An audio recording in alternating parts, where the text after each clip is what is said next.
Waziri wa mambo ya nje wa Irani, Abbas Araghchi, amewaonya viongozi wa Marekani kuwa Irani iko tayari kujitetea ikiwa itajaribiwa kijeshi, kufuatia vitisho vya Rais Donald Trump kutokana na ukandamizaji wa waandamanaji nchini humo.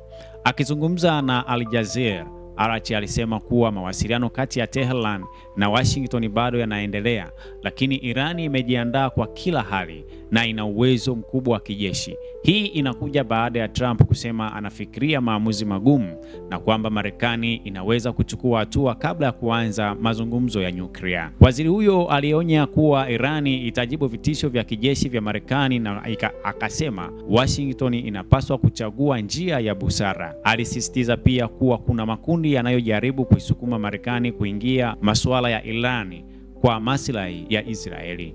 Wakati huo huo, ripoti kutoka Irani zinaonyesha kuwa zaidi ya maafisa 100 wa usalama wameuawa, huku wanaharakati wakidai idadi hiyo ni kubwa zaidi, ikiwemo raia. Idadi hii halisi haijathibitishwa kutokana na kuzimwa kwa intaneti kwa zaidi ya siku 4. Waziri huyo pia alibainisha kuwa Irani iko tayari kurejea kwenye mazungumzo ya nyuklia, lakini bila masharti au vitisho kutoka Marekani. Kwa upande wa Marekani, ikulu ya White House na kufanya mazungumzo ya kijeshi, huku Trump akitafakari uwezekano wa mashambulizi kama yale ya mwaka 2025 yaliyozingatia maeneo ya nyuklia. Hii ni CF Media.